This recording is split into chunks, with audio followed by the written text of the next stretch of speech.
How should we be thinking about these tariff rates? Is this a welcome surprise for Asian markets?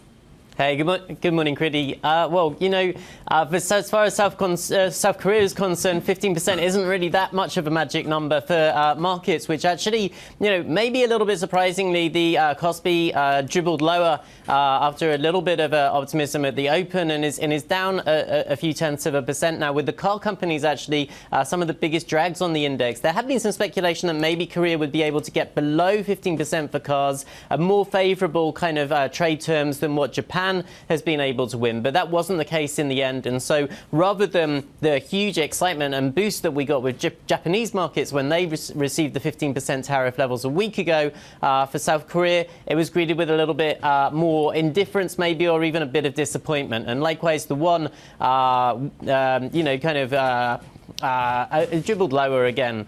And I think, you know, for the stocks perspective, Korea has been a very strong performer all year, so there is a possibility that people were looking for a bit of a profit take. It was getting close to a record high on the Kospi, but you do get this sense that each of these new trade deals is not giving the market the same sort of a boost that the initial ones were. Paul, good morning, it's Guy. Markets generally can only focus on one thing at a time, but there are multiple things that they need to focus on. Market participants need to focus on right now.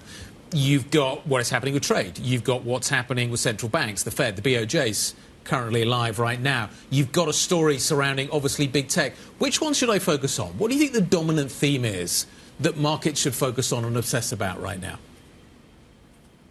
Like you say, just an absolute fire hose. I didn't know what was on the bingo card for this morning, but I don't think that I had that the US tech earnings were going to be the thing that really sort of stole the show. But those big beats and optimism in the outlook for both Microsoft and for Meta really drove the narrative in the early stages of trade today, taking it away from, you know, the Fed, taking it away from the BOJ to a certain extent as well, which I think is really interesting, right? And ultimately, it is that company earnings and the outlook and whether they're able to withstand the impact of the tariffs and continue to have pricing power, to continue to put that capex into the AI, that is one of the big growth stories for markets. And so the fact that we did have that big upside surprise, you know, gave us the sort of headline stealing part of the show today.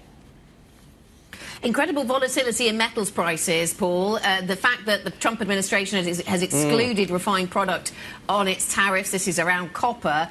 But Asian markets, we're seeing lots of commodities under pressure. Just briefly.